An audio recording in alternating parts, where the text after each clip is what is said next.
Hello दोस्तों, तो स्वागत है एक नए वीडियो में। तो आज हमारे साथ हमारे पुष्पेंद्र शुक्ला जी जुड़ चुके हैं। तो इनसे आज कुछ हम बातें करेंगे और जानेंगे कि कैसे जो है अगर इंटर कोई कर चुका है बच्चा तो हाँ सर। आगे कैसे जो है वो अपना कैरियर में आगे ग्रो करे। ठीक है, तो इसके लिए हम इनसे कुछ बातें करेंगे और बातें इस फील्ड में करेंगे कि जो है जैसे फॉर एग्जांपल आप अगर बायो से किए हुए हैं, ठीक है, इंटरमीडिएट अपना क्लियर, तो कैसे आप बायो के फील्ड में आगे बढ़े।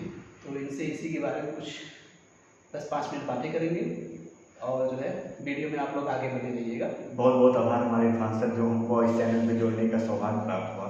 जी सर, जैसा कि अगर कोई बच्चा पीसीबी से अगर स्ट्रीम से 12th अगर पास करता है तो वो आगे अपना कैरियर कैसे बना सकता है, इसी टॉपिक में हम बात करने वाले हैं आज। तो सबसे पहले सर आता है डिप्लोमा। जो बच्चा पीसीबी से कर लेता है वो सबसे पहले चांस होता है वो डिप्लोमा कर ले। डिप्लोमा करने के लिए फिर एक होता है एंट्रेंस एग्जाम बीट करके डिप्लोमा किया जाता है। एक और चांस होता है कि हम डायरेक्ट डिप्लोमा कर सकते हैं। अच्छा, डायरेक्ट भी कर सकते हैं। हाँ सर, वो पहले क्या होता था कुछ ऐसे डिप्लोमा थे जैसे कि जिसमें हम डायरेक्ट कर सकते हैं। जी फिर ये गवर्नमेंट ने एक नया रूल आया है कि जैसे नए नए वो योजनाएं निकाल रहे हैं, जैसे आप देख सकते हैं कौशल विकास। जी जी इसके थ्रू बच्चे जो 12th पास है 10th पास है वो अच्छा स्किल डेवलपमेंट कर सकते हैं। जी अब इसमें क्या होता है, इसमें आपको अनेक प्रकार के कोर्स मिलेंगे। जैसे कंप्यूटर कोर्स होंगे, कंप्यूटर में सर आपको अकाउंट एग्जीक्यूटिव को मिल गया। अच्छा। सिलाई का कोर्स है, जो जैसे जो लोग गरीब होते हैं गांव में वो लोग सिलाई उलाई भी इसमें कर सकते हैं। जी इसमें क्या होता है, जो आपको सर्टिफिकेट मिलता है इसमें आपको ट्रेनिंग कराया जाएगा, फिर आपका पेपर होगा, फिर आपका तो इसमें आप मेडिकल फील्ड में क्या फायदा मिलता है इसमें? मेडिकल फील्ड में सर ऐसा होता है कि जैसे कि आपने कंप्यूटर कोर्स कर लिया। जी कंप्यूटर कोर्स करने के बाद आपने मान लीजिए बाय द वे आपके पास पैसे हैं, आपने डिप्लोमा इन फार्मेसी कर लिया, डी फार्मा। अच्छा डी फार्मा करने के बाद आप खुद का क्लिनिक डाल रहे हैं या आपका खुद का क्लिनिक तो डाल नहीं सकते क्योंकि क्लिनिक आप बी फार्मा करके डाल सकते हैं। तो आप खुद का केमिस्ट डाल रहे हैं। केमिस्ट डालेंगे तो आपको वहाँ पे एक वर्कर की आवश्यकता होगी जो आपका केमिस्ट का कितना आपको परचेज हो रहा है सामान, कितना आपका सेल हो रहा है, इस सब का जो डाटा है वो कहाँ पे एंट्री होगा, वो कंप्यूटर में होगा। तो आप अगर एक स्किल इंडिया से अगर आप कंप्यूटर एग्जीक्यूटिव का कोर्स आप कर ले रहे हैं तो आप अपना खुद का जो आपका बिजनेस है वो खुद आप सपोर्ट कर सकते हैं।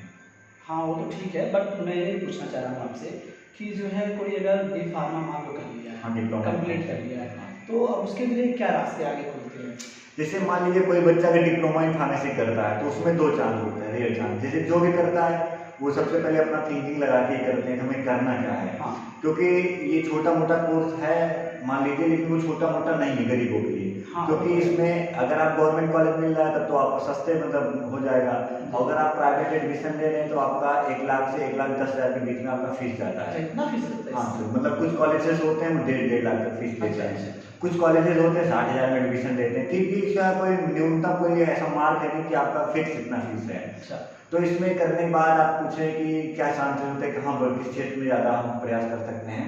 तो सबसे पहले आप खुद का मेडिकल स्टोर डाल सकते हैं। हाँ आप एक फार्मासिस्ट हो जाएंगे, गवर्नमेंट रजिस्टर्ड फार्मासिस्ट हो जाएंगे। गवर्नमेंटेड नहीं हुए पर भी आप प्राइवेट एक रजिस्टर्ड फार्मासिस्ट हाँ, हो जाएंगे। रजिस्टर्ड फार्मेसी हो जाएगा। आप खुद का केमिस्ट डाल सकते हैं, एक मेडिकल स्टोर एक केमिस्ट डाल सकते हैं।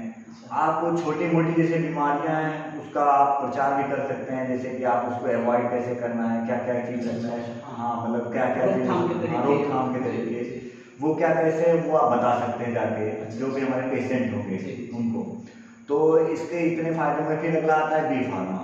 बी फार्मा के बारे में बात आपने किया था हाँ, बीच बी में। फार्मा। हाँ बी फार्मा में क्या होता है, बैचलर ऑफ फार्मेसी, इसमें आपका 4 साल का कोर्स होता है।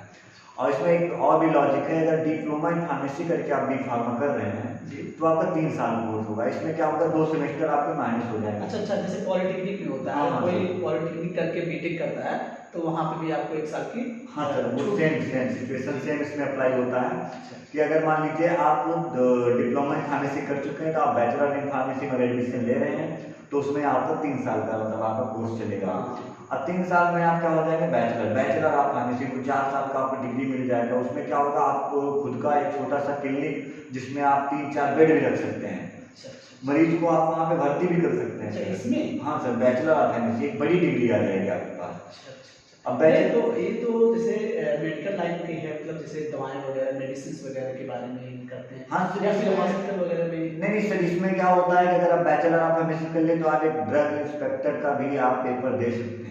अच्छा अच्छा। इसमें क्या होता है कि अगर आप बैचलर ऑफ एमएससी किए तो सबसे पहले आप एलिजिबल हो गए, विभिन्न प्रकार के, हाँ, जितने भी पेपर होते हैं उसमें आप एलिजिबल हो गए। क्योंकि इसमें ये भी है कि आप जैसे डिप्लोमा अगर कर लिए हाँ तो सर। डिप्लोमा में आपको ग्रेजुएशन की डिग्री नहीं मिलती है, लेकिन अगर आपने वही बैचलर ऑफ फार्मेसी कर लिया, हाँ। बी फार्मा कर लिया, तो वहाँ पे आपको साथ में ग्रेजुएशन की डिग्री मिल जाएगी। हाँ, तो सर इसमें डबल बेनिफिट हुआ नहीं आपका, एक फार्मासिस्ट की डिग्री आपको मिल रही है और दूसरा आपको ग्रेजुएशन की डिग्री मिल रही है, दोनों साथ। तीसरा आप एक मतलब रजिस्टर्ड क्या होगा, क्लिनिक खोल सकते हैं अपना, रजिस्टर्ड क्लिनिक, उसमें आप रजिस्टर्ड आके कुछ नहीं कर सकता आपका, लेकिन आप डिप्लोमा इन फार्मेसी करके क्लिनिक नहीं खोल सकते, सिर्फ आप मेडिकल स्टोर केमिस्ट खोल सकते हैं सर। अच्छा अच्छा, ये है डिफरेंस। हाँ सर। और फिर इसके बाद में फिर आप इसमें अनेक प्रकार के कोर्स हैं, फार्मडी भी है, वो सबसे बड़ा कोर्स है फार्मडी, वो 6 साल का होता है, मुझे नॉलेज है कि फार्मडी वो जो होता है वो 6 साल का, लेकिन डी फार्म जो होता है वो 2 साल का होता है। अच्छा अच्छा। तो सर जैसे अगर हम हमारे जो है व्यूअर को ये बताइए, जैसे कोई बच्चा जो है वो अगर पुअर फैमिली से आता है, ठीक है, तो उसके फैमिली में इतना सपोर्ट है, जैसे आपने अभी बताया कि डी फार्मा करने के लिए आपको जो है लगभग 1 से 1.5 लाख रुपए प्राइवेट कॉलेज में लगते हैं, ठीक है, लेकिन अब जैसे अब ये इतने पैसे जो है कोई गरीब फैमिली का या पुअर फैमिली का बच्चा लाने के लिए उतना असमर्थ होगा, तो जैसे उसके लिए ऐसे कुछ रास्ता बताइए, जैसे गवर्नमेंट मान लीजिए सपोज गवर्नमेंट भी नहीं बोलता है उसको, तो कुछ ऐसे बायोलॉजी में एक एस्पेक्ट ऐसे बताइए कि उसको जो है कम पैसे में अच्छी वो मिल जाए। हाँ सर, ये एक रास्ता बहुत अच्छा सुटेबल मुझे मिला है, जैसे सर आप अगर 12th पास हुए, आपको आपके अंदर आपको बच्चा जो होनहार है, मान लीजिए आप भी हैं वो होनहार है, तो जैसे आप एक पेपर दे सकते हैं जेकब का, आप सुना होगा जेकब, जो बच्चे देते हैं सबसे पहला पेपर वही होता है जेकब का। जेकब आप दे के फिर आपको मतलब कॉलेज को मतलब आप आपका जो होगा कॉलेज आप परचेज करेंगे, किस कॉलेज में आप एडमिशन लेना चाहते हैं, फिर अगर गवर्नमेंट कॉलेज है तो आप उसमें एडमिशन लेंगे, फिर वो आपका जो फीस होगा वो 10,500 रुपये होंगे, वो सबसे न्यूनतम फीस वही होता है 10,500, वो डिप्लोमा इन फार्मेसी का सबसे वो गवर्नमेंट कॉलेज आपको चूज करना पड़ेगा। जी, तो सर कुछ हमारे व्यूअर को ये बताइए, जैसे बीएससी नर्सिंग के बारे में कुछ बताइए, जैसे बीएससी नर्सिंग क्या होता है, इसमें क्या करते हैं? बीएससी नर्सिंग सर एक बैचलर कोर्स है, जो बीएससी और जैसे बीएससी एकदम डिफरेंस है, ये नर्सिंग और बीएससी बैचलर ऑफ साइंस और नर्सिंग तीन दो को कंबाइन करके बीएससी नर्सिंग बना है। इसमें क्या होता है, बच्चे डायरेक्ट एडमिशन हम नहीं ले सकते, पहले क्या होता था किसी कॉलेज में आप पहुंचे डायरेक्ट एडमिशन ले लिए, अब बीएससी नर्सिंग कर लिए, कॉलेज अटेंड कर रहे हैं नहीं कर रहे हैं इसमें कोई नहीं, लेकिन इस पर गवर्नमेंट ने बहुत ज़्यादा मतलब ध्यान दे रहे हैं, इस समय गवर्नमेंट इस पर ध्यान दे रही है कि इसमें जितने भी फ्रॉड हो रहे हैं उसको कम किया जाए। तो अभी ये क्या हो रहा है कि आप सीयूटी, मुझे ये बताया कि आप सीयूटी थ्रू ऐसे सीयूटी जो कानूनी यूनिवर्सिटी एग्जामिनेशन टेस्ट होता है, इसके थ्रू आप एडमिशन भी ले सकते हैं, और भी एक एंट्रेंस एग्जाम होता है उसके थ्रू भी आप ले सकते हैं एडमिशन। तो इसमें क्या होता है, आपका रैंक बनता है, आपका रैंक कितना है पूरे मतलब डिस्ट्रिक्ट में रैंक आपके कितना। हाँ, वो तो सीयूटी का मैंने अपने चैनल पे बताया हुआ है बच्चों को कि कैसे सीयूटी का एग्जाम वगैरह कैसे प्रोसेस। भाई अगर मान लीजिए कहीं थोड़ा गलती भी हो रही है आप लोग समझ जाइएगा, सीयूटी के अंदर में मुझे लग रहा है हाँ, मैंने सीयूटी के अंदर ही होता है, क्योंकि मैंने देखा है तमाम यूनिवर्सिटीज, जैसे हमारे यहाँ डीबीयू की यूनिवर्सिटी की है, उसके बाद फिर जामिया वगैरह की यूनिवर्सिटी में जो भी मतलब जहाँ भी होता है मतलब सीयूटी के थ्रू ही मैक्सिमम। क्योंकि सर 2022 से आप भी देख रहे होंगे कि डिफरेंट प्रकार के एंट्रेंस एग्जाम को सरकार ला रही है, जिसमें हम लोग मतलब क्या है थोड़ा सा एंट्रेंस एग्जाम कम बीट करने वाले हैं, मतलब ज़्यादा एजुकेशनल वाले ही हम लोग हैं, तो एंट्रेंस एग्जाम को कम ध्यान रखते हुए एजुकेशन पे ज़्यादा हम लोग फोकस करते हैं। तो इसमें बीएससी नर्सिंग में सर क्या होता है, आपका 4 साल का कोर्स होता है, आपने जब फर्स्ट ईयर एडमिशन लेते हैं तो आपको सेमेस्टर वाइज इसमें बांट दिया गया, पहले ईयर वाइज होता था, अब सर इसमें सेमेस्टर वाइज होता है। एक साल में सर 2 सेमेस्टर हो रहे हैं और सर 6 सेमेस्टर आपके होंगे, टोटल 6 सेमेस्टर होंगे। 6 सेमेस्टर में फर्स्ट ईयर में आपको सबसे पहले ये सब सिखाया जाएगा बीएससी नर्सिंग क्या होता है, इंजेक्शन कैसे लगता है, ब्लड प्रेशर कैसे मापते हैं, स्पैग्मोमेनोमीटर क्या होता है, स्टेथोस्कोप से क्या होता है, और थर्मामीटर से क्या होता है, सारी चीज़ें सब बीएससी नर्सिंग में एक्सप्लेन किया जाता है। तो ये जो बच्चे एक न्यूनतम फैमिली से आते हैं, जिनका कोई मतलब इतना अच्छा खासा रिस्पॉन्स नहीं है, मतलब बीएससी नर्सिंग भी ठीक ठाक रहेगा, एक अच्छा कोर्स सर सुटेबल। अगर कहीं यूनिवर्सिटी में कर ले रहे हैं जहाँ पे फीस वगैरह कम लगती है, जैसे यूनिवर्सिटी से आप जो चीज़ें करते हैं, जैसे कि फॉर एग्जांपल अभी आप एमएससी करने जाए सपोज, तो अगर कहीं प्राइवेट कॉलेज से कर रहे हैं तो वहाँ पे आपको यूनिवर्सिटीज़ के एक्सेप्ट जो मतलब प्राइवेट कॉलेज हैं, वो प्राइवेट कॉलेज में लगभग आपको 40 से 50 हज़ार रुपये वो एमएससी का ले लेते हैं। हाँ सर। और लेकिन अगर वही यूनिवर्सिटीज़ करने जा रहे हैं तो वही 4 से 5 हज़ार, मैक्सिमम 7 हज़ार। अब देखिए इलाहाबाद यूनिवर्सिटी में है, वहाँ पे जो है एमएससी की जो फीस है वो 1600 रुपये है। अब यही एमएससी की फीस डीडीयू में देखें तो 4,000 रुपये है। हाँ सर। तो अलग अलग यूनिवर्सिटीज़ की अलग अलग है, लेकिन हाँ मैक्सिमम फीस जो है बहुत हो जाती है। तो अगर यूनिवर्सिटीज़ के कोर्स है तो 5 से 6,000 के आसपास, 7,000 के हाँ आसपास। सर, यही दिक्कत आ रहा है कि पुअर फैमिली और जो रिच फैमिली है उसमें थोड़ा सा डिफरेंसेस आ रहे हैं।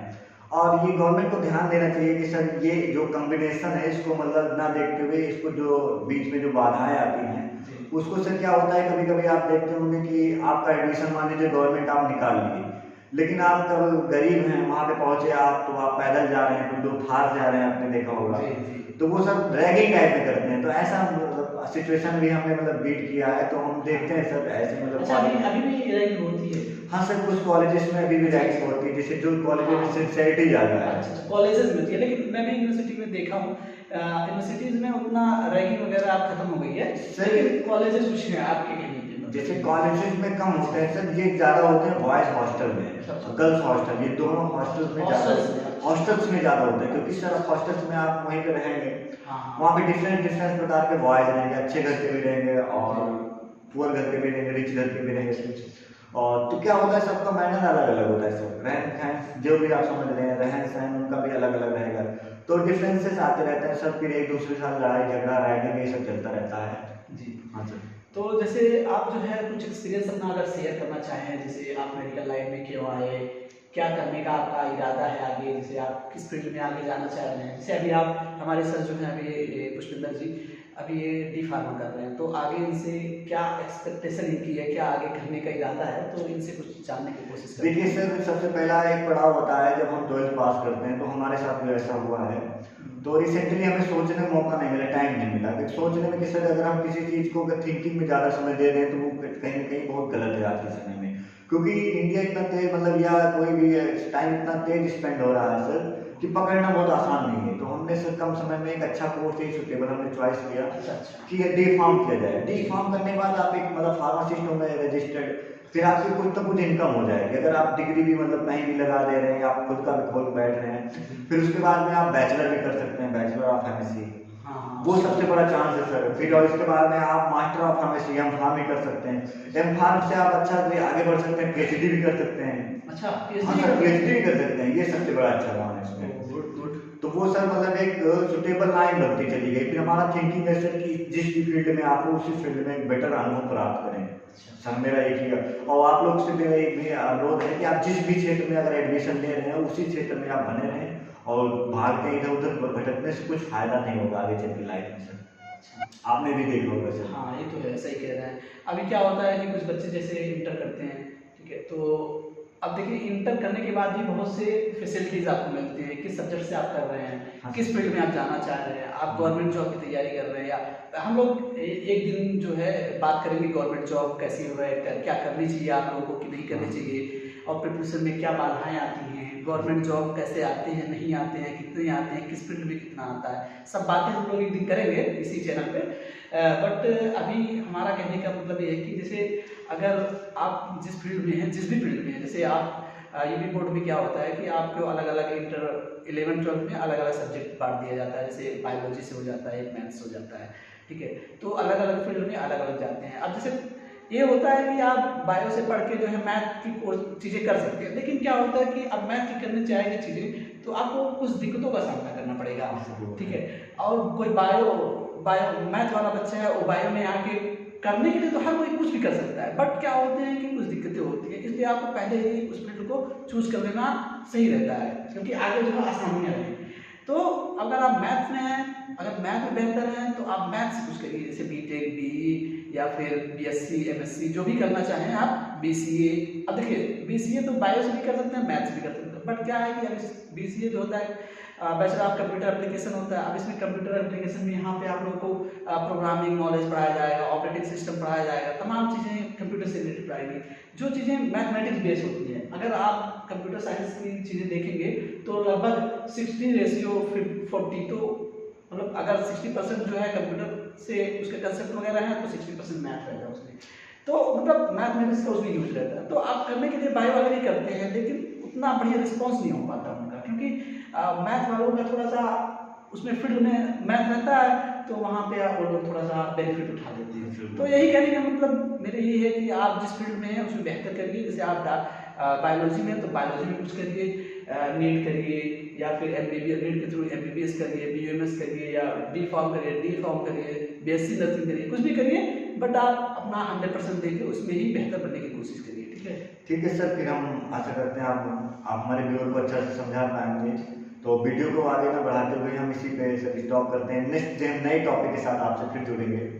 ठीक है दोस्तों, तो हमारे इस चैनल को जो है आप लोग शेयर करिए और सब्सक्राइब करिए, और जो है लाइक भी करिए। ठीक है, और बेल आइकन को प्रेस कर लीजिए। अगर बेल आइकन का आप नहीं प्रेस करेंगे तो अगर हमारा कोई भी वीडियो नया बन रहा है तो उसका नोटिफिकेशन आप तक कैसे पहुंचेगा? आप पहुंचेगा नहीं तो पता नहीं कहाँ जाएगा। हाँ बिल्कुल सर, ठीक है, तो जो है सही कह रहे हैं, तो थैंक यू, धन्यवाद।